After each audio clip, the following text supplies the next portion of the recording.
Oh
Iná mi mímọ́, ó yá máa jó ẹ̀ka yẹn.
tí wọ́n máa ń ṣe níbí báyìí.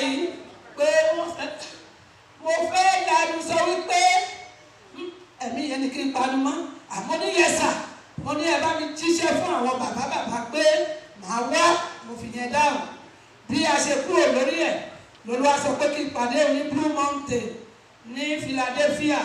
Ibẹ̀ ni mo lọ tí Olúwa ti wá fún mi ní onírúurú àdúrà àti ìkìlọ̀ lórí ohun tí wọ́n pè mí fún lẹ́yìn.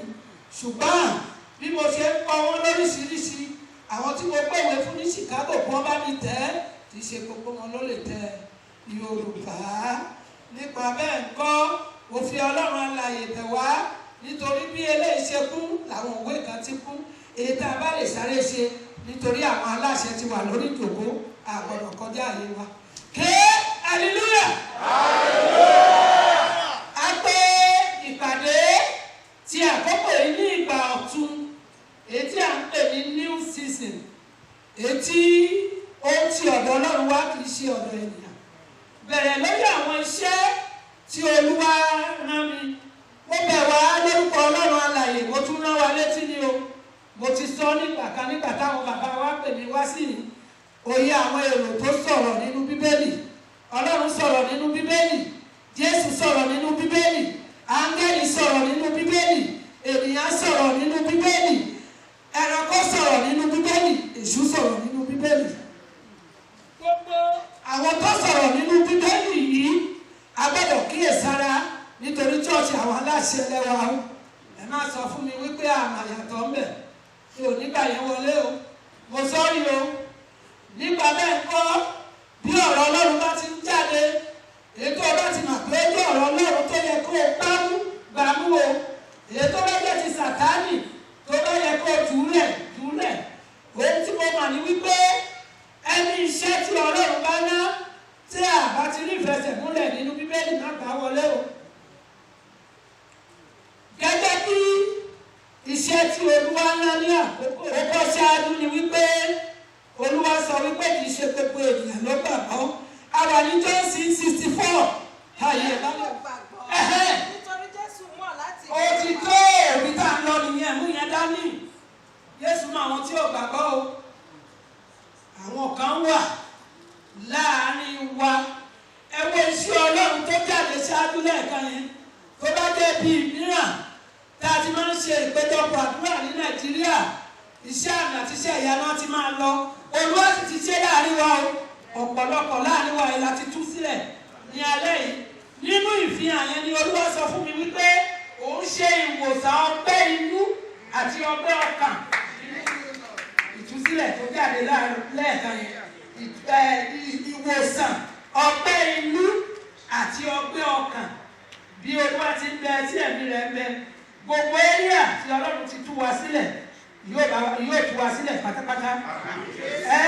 Lẹ́yìn tí Jésù, ohun tó tún ṣẹlẹ̀ bí ni pé Paul ló sọ̀rọ̀ yìí ò ènìyàn nìyẹn o, kì í ṣe Jésù o.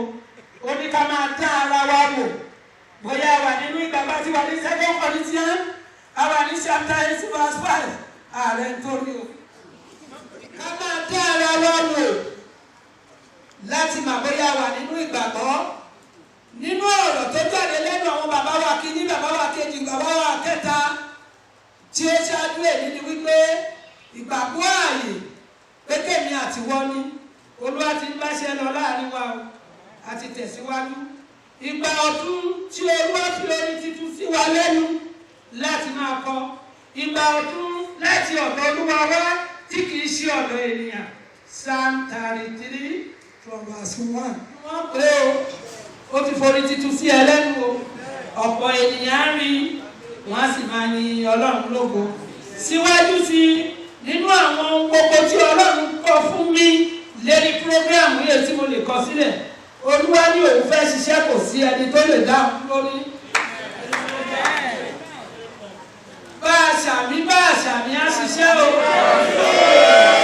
Ohun tó wí ní Isaiah 43:11 kìlọ̀ wí. Lọ́wọ́ dúró tí mi sì sọ wẹ̀ yẹn bá lóun fẹ́ ṣiṣẹ́ tó bá dàrọ̀ láti ọba jí ibi tó sùn sí kọ́. Ṣùgbọ́n ẹni tó la yé àtọ̀kùn lóun fẹ́ ṣiṣẹ́, ó ní kò sẹ́ni tó lè dá dúró. Ìṣẹ́mà Isaiah 28:21. Oya kankan. Oya ìṣẹ́jú márùn-ún wọn fún mi, ẹ ṣe kíá. Nítorí Olúwa yóò dìde bí ti òkè pẹ́, yóò sì bínú gẹ́gẹ́ bí ti òjìgì náà, kí ó bá lè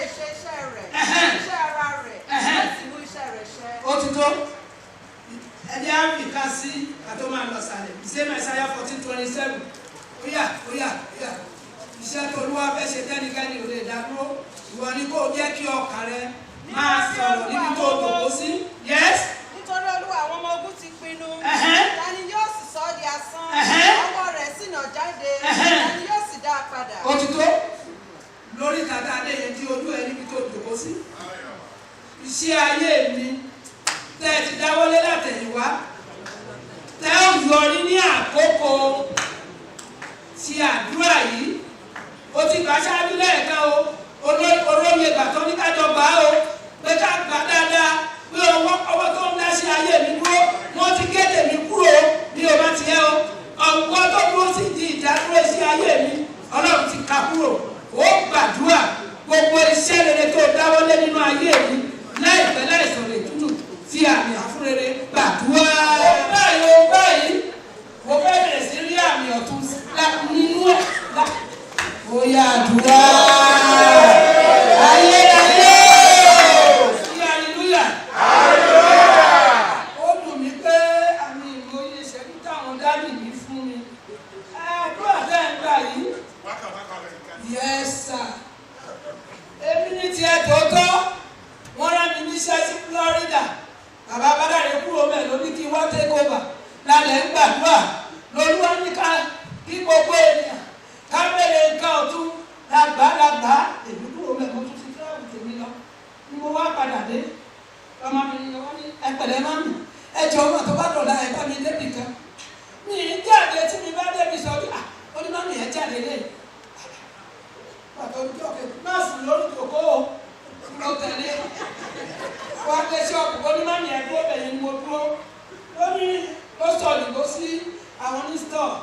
Ó ní kíní tó ń kó pamọ́ yẹn. Ọjà ìkókò tí kò kó jáde náà kó jáde. Wọ́n ṣe wọ́n tẹ̀ ló fún wọn lówó. Ó ní má mi ẹ̀ má bínú o, ẹ má bínú sí mi o. Wọ́n kó sínú mọ́tò. Ó ló tún kú bìkan. Ló tún gbé mi lọ bí àwọn oníbàtà. Àtúndébẹ̀ ló tún ní kó jáde ló tún sanwó yẹn. Ó ló kú bí onígóòlù. Àtúndébẹ̀ lọ́ wá kó jáde. Ó ní má mi ẹ̀ ní bínú o. Ó ní sí ẹ̀ gbàgbé ẹ wá bí lásìá. Ẹ sọ pé ká máa ra nǹkan tuntun. Ó ní òun ò lè gbàdúrà tó kún o. Díẹ̀ ni ètò ọ̀gbádẹ̀ tí mú dání òun mú dání nìyẹn. Ó ní lòun wá bẹ̀rẹ̀ sí lo ohun tó jáde nínú prayer yẹn. Ó ní ṣùgbọ́n tó wọ́n ti dé ṣọ́ọ̀ṣì lọ́ máa yín mú bí aṣẹ́wó aláṣẹ́wó. Mọye tó ń ta aṣọ tó dà yẹn. Mọye bàtà. Ó ní wọ́n máa tó lù wọ́n rẹ̀ ni. Olóòrùn ní ohun tí ì sọ̀rọ̀ nígbà tí ìyá yìí bá dé. Onígbà ọba tún gbé tó ń pèsè tí tó ń ṣe báyìí. Wọ́n nígbà èlò ló ń gbà. Ṣé nínú iṣẹ́ ká àjọ ṣe? Ṣé nínú iṣẹ́ kọ̀ọ̀kẹ́ náà ló ra lé yìí? Ó ní mọ́mì. Oníṣẹ́ ẹ̀rí aṣọ kan. Ó lé ẹ̀wọ̀ rìsíìtì ẹ̀. Òye báyìí ló ń gbà. Ẹ̀wọ̀ bàtà yẹn. Ẹ̀wọ̀ rìsíìtì ẹ̀. Onígbà tó ń ti gbọ́ ìwàásù yẹn wọ́n á gbàdúrà. Nǹkan báyìí wù ú. Ṣùgbọ́n àwọn ò lówó ẹ̀ ṣùgbọ́n ìgbà tó bá ti jáde rẹ̀. Tó bá máa gbàdúrà lálẹ́ yìí o. Láti tẹ̀síwájú o. Ìgbà ọ̀tún láti di alágbára láti máa ní ìfojúsùn rere láti gba ire láti kọ ibi. Mú yẹn dání o. Ìgbà ọ̀tún ti dé bá ẹ. Ṣùgbọ́n ire ni kó máa gbà wọlé má gba ibi máa o. Àlá tó bá ti láti ṣe tiẹ̀ máa kọ́ lẹ́sẹ̀kẹsẹ̀ ń bẹ̀rẹ̀. Bẹ́ẹ̀ ni òbí ṣe tèmi. Ní kó má gbàwẹ̀ àbí kó má gbàdúrà. Ṣùgbọ́n má sọ pé Ọlọ́run mi lẹ́nu gbogbo àdúrà tí mo tún gbà yìí. Ẹ ti wo nǹkan tí mo. Ó ti kọ́ ọ̀. Ìgbà ọ̀tún ti dé báyìí. Èyí tí ètùtù ní kò ní ṣe é sí Ọlọ́run ti ṣe é. Máa múra o. Olúwa ní kí a tẹ̀síwájú. Àwọn tí wọ́n ti di aṣẹ́gun tí okùn títà ti bọ́ sí ọ̀dọ̀ oníbi dídára. Àwọn ló di ìgbà ọ̀tún o. Àmọ́ bóyá ojú ọ̀kan nínú wọn. 16:6 sáà. 16:6 sáà. Okùn títà tó bọ́ sí ọ̀dọ̀ rẹ níbi dídára láti òní yìí lọ yóò bẹ̀rẹ̀ sí farahàn nínú àwọn ìkìlọ̀ nítorí bó ọ̀rọ̀ yẹn ṣe pọ̀ ìkìlọ̀ wà láàrin rẹ o. Olúwa ní ká sọ fún ẹ̀yin tí okùn títà bọ́ sí ọ̀dọ̀ yín tí ẹ ti di alágbára tí ẹ ti wọ ìgbà ọ̀tun. Olúwa sọ wípé kí ẹ máa para yín máa kúrò nínú ẹ̀ṣẹ̀ yín. 18:23 sáà. 18. Èmi sì dúró ṣinṣin pẹ̀lú rẹ. Èmi sì paramọ́ kúrò lára ẹ̀ṣẹ̀ mi. Ó ti tó. Ẹ̀yin tí ìgbà ọ̀tun ti dé bá, kò sí ẹ̀dá alààyè ọmọ tó ṣẹ̀ṣẹ̀ rí tí ò lè sọ̀rọ̀ tó bá gbèyàn lọ́mú di ara ẹ̀ níṣẹ́ kò mà pé ó dùn yàn tó yẹ. Ẹ̀ka ló wà ń bẹ̀ téèyàn bá sọ pé ní ti ẹ̀rọ téèyàn ń ṣe tó tẹ̀lé ẹ̀ṣẹ̀. Ó bára ẹ má kúrò nínú ẹ̀ṣẹ̀ tí Sàtánì má bàa yọ ayọ̀ ìṣẹ́gun lé wa lórí. Olúwa pé eléyìí ní ìmọ̀ràn pé kí á ka àwọn ohun ìjà wa sí pàtàkì torí táìmù la wà ní 2 Corinthians 10:4-5. Àwọn ohun ìjà wa àbí o a máa forí sí. Nítorí ohun ìjà wa kì í ṣe ti ara. Wọ́n ní agbára nípa Ọlọ́run láti wó ibi gíga palẹ̀.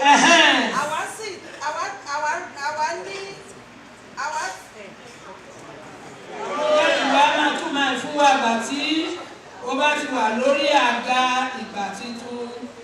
Olúwa sọ wípé a wà ní àkókò fífa iṣẹ́ jáde nínú ìgbàgbọ́ wa nínú ìjọ yìí o.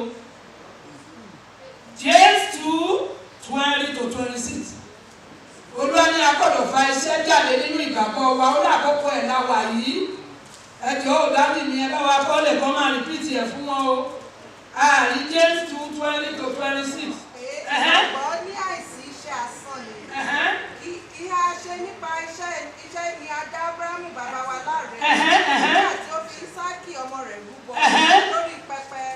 Wọ́n rí pé ìgbàgbọ́ iṣẹ́ rẹ̀ rìn. Àti pé nípa iṣẹ́ ni a sọ ìgbàgbọ́ di. Kí hallelujah. Ẹ̀ka tí ẹ bá délé o, wọ́n ní ká ẹ fa iṣẹ́ jáde nínú ìgbàgbọ́ yín lákòókò yìí. A gbọ́dọ̀ béèrè pé ṣé ó yé wa ṣọ́ọ̀ṣì àwọn aláṣẹ lámà wa wọ́n ní kó o fa iṣẹ́ jáde nínú ìgbàgbọ́ rẹ lẹ́yìn ìgbà tí o ti wà ní ìgbà titun tó o bá délé tó o lè gbàdúrà tán tó o sọ fún Ọlọ́run pé Ọlọ́run ni ó ti bẹ̀rẹ̀ sọ̀rọ̀ lórí nǹkan yìí ó ti ṣèlérí fún mi ó gbọ́dọ̀ rí bẹ́ẹ̀ tó ń jáde Jésù Olúwa wa iṣẹ́ ńlá nìyẹn ó gbọ́dọ̀ rí bẹ́ẹ̀ ó fa iṣẹ́ jáde nìyẹn o ti gbàgbọ́ Olúwa ti ránṣẹ́ sí ẹ àwọn ìránṣẹ́ Ọlọ́run ti sọ gbogbo ṣùgbọ́n ó bẹ̀rẹ̀ sí fa iṣẹ́ jáde nínú ìgbàgbọ́ rẹ o tají lóru ọmọ kan gbóná o ti ṣe gbogbo ìgbà gbé ọwọ́ lé sọ fún Ọlọ́run alààyè eléyìí o mi ò pinnu ẹ̀ mi ìdẹ̀ plan ẹ̀ wà lẹ̀ dúpẹ́ Ọlọ́run ti ṣe a sì máa ṣe síwájú sí apẹ́ ìgbà ọ̀tun yìí ní àkókò ìṣelóko àwọn onítara iṣẹ́ rere láàrin mi. Titus 2:13-15. Àwọn oníṣẹ́ àwọn onítara iṣẹ́ rere wọ́n mara wọn o. Ọlọ́run lè jẹ́ kó ìwọ náà lè fi ara ẹ sípò náà lébi. Àwọn onítara iṣẹ́ rere, àwọn tí ọ̀rọ̀ Ọlọ́run ká lára, àwọn tí owó ránṣẹ́ tí wọ́n bójú wẹ̀yìn, àwọn tí wọ́n fi tayé wọn sílẹ̀ tí wọ́n ń ṣe tọ́lọ́run. Olúwa ní àkókò ìṣelóko wọn ní nínú ìjọ yìí o. Òkè òṣèré gbogbo ayé máa wù ẹ́. Wọ́n ń retí o. Ògbó Ọlọ́run gbọ́dọ̀ fara nínú ayé rẹ̀. Àwọn ènìyàn gbọ́dọ̀ máa gbé òṣèlélẹ́ níwájú Ọlọ́run nínú ìjọ yìí. Ó yá. Kí a máa wo ọ̀nà fún ìrètí. Ó ní ìbùkún. Àti ìfarahàn ògo Ọlọ́run wa tí ó tóbi àti tí ó gbàlà wa Jésù Kristi. Ìjòkó yìí Olúwa lòun fẹ́ wẹ̀ yìí má fún ara òun. Kí ni ìwẹ̀nùmọ́ yẹn? Ayé wa rí ògo Ọlọ́run nínú ayé yìí. Wọ́n fúnra rẹ̀ wá máa pé gbogbo èyí tó ń ṣe kì í ṣe àṣẹ́nu. Bí Ọlọ́run ti tí ẹ̀mí rẹ̀ ń bẹ, ìlérí Ọlọ́run yóò ṣe sí ìlú. Ó tẹ̀síwájú sí ìlérí Olúwa fún wa ni pé òun yóò fi ìfẹ́ ọkàn wa fún wa ilẹ̀ yẹn lágbára. Kì í ṣe gbogbo ènìyàn ló lè gbàdúrà yẹn. Psalm 24. Olúwa fi ìfẹ́ ọkàn wọn kan fún wọn. Lóòótọ́ nǹkan lọ́run bá fẹ́ làwọn náà ń tọrọ. Wọ́n lóun òun ti gbé ilé gíláàsì nínú ìpàdé àdúrà tẹ̀sí láti sọ fọ́lọ́run pé wọ́n ní ìfẹ́ eléyìí o. Eléyìí mo fẹ́ wọn lákòókò ẹ̀mí. Yes.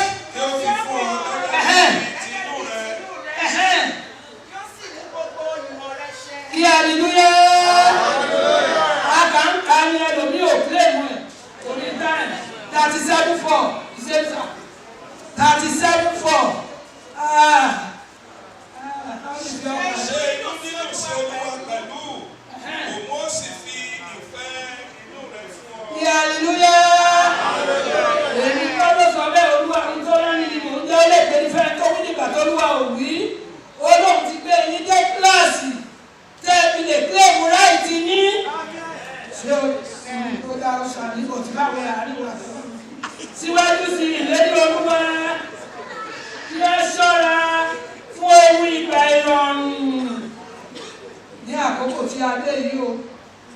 Olúwa ní àkókò tẹ́ ẹ wà lára yìí òun ní ká ṣọ́ra fún ewu tó wà bẹ́ẹ̀. Àmọ́ bóyá wọ́n ń kọ́ Yorùbá débẹ̀ tó bá yá ewu ìgbà ìrọ̀rùn bàtàrà bá tùyàn lóyè akájòkó tí ẹgbọ́n tó jáde nínú mẹ́sẹ̀jì wa lẹ́ẹ̀kan gbà tí àwọn bàbá wa tó forí bá wa sọ̀rọ̀ ewu oní kó máa kọrin ọpẹ́ kan kó máa dúpẹ́ ìgbà yẹn ká lọ́rọ̀ wá fi àdúrà Olúwa ní kó máa dúpẹ́ lórúkọ mi. Olúwa ò ṣe o mi ò pé ò ṣe o ohun tó bá kù sí ìkọ̀kọ̀ ni ó bá mi ṣe. Ó ti kọrin yẹn ká lóru o ó dẹ̀ jáde síta lórí Olúwa ní kó lè kú ẹ wà bẹ́ẹ̀.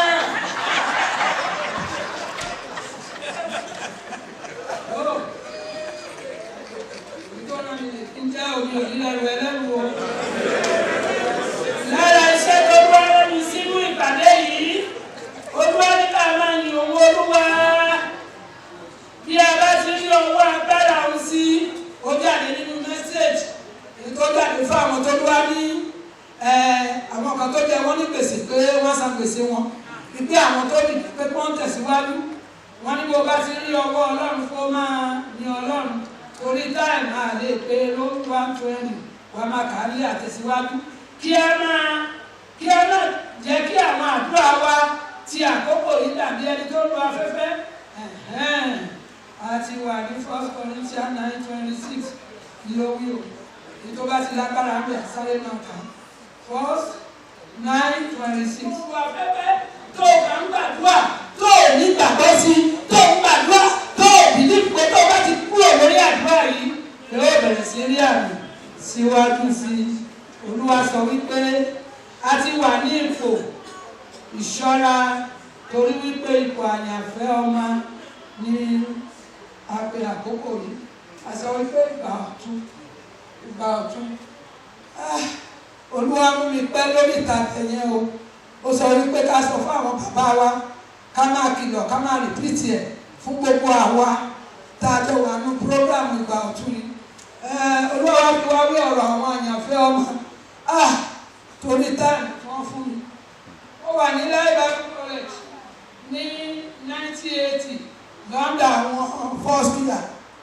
Mo wá wà ní school mo wá jáde mo wá délé làwọn máa ní àbẹ́ ẹ̀gbọ́n ọmọ yín lágbájá mà tún ti gbé kékeré wọ́n ló sọ pé òun alias àyànfẹ́.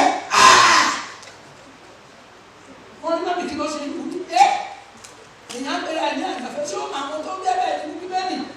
Wọ́n ní mọ́mí gbogbo nǹkan ló máa bàyí lẹ́rù àtijọ́ yẹn tí bá alọ́sàgbà lórí Olúwa jàre bámi bá lágbájá yìí pàdé sí níyẹn.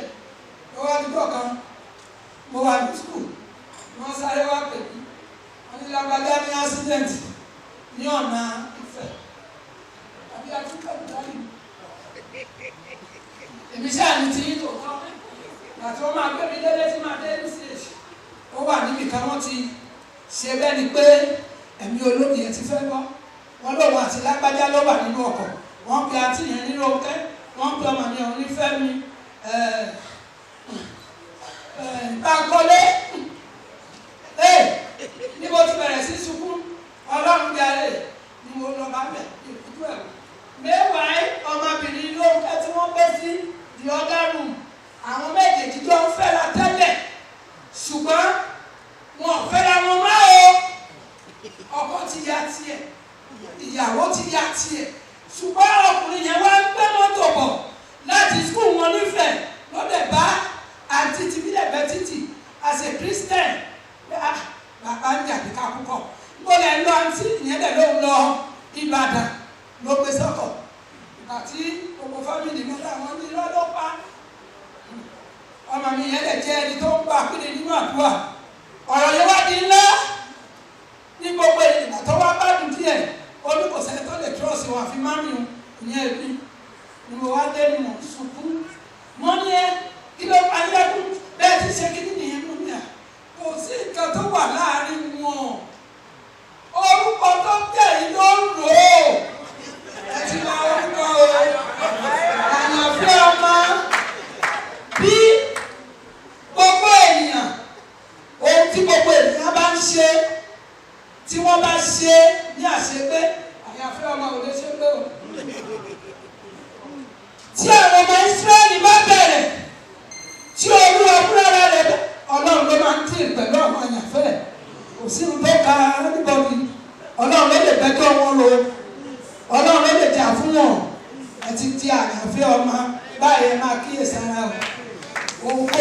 lè ṣe tí ayé lè sọ wípé ẹ̀jẹ̀ ń gbàdúrà ẹ jẹ́ ká ṣọ́ra fún un. Olúwa máa gbèbá níjà hàn. Síwájú sí wọn ní bí ẹ ṣe gba Jésù ní kẹ́ ẹ lọ ní Jésù bẹ́ẹ̀ nínú ìpéjọpọ̀ yìí o pé bó o ṣe gba Jésù torí táìmù ni o bá wo Jeremáyà 9:22 tó sísàlẹ̀ bó o ṣe gba Jésù ní kó o lọ ní Jésù bẹ́ẹ̀ o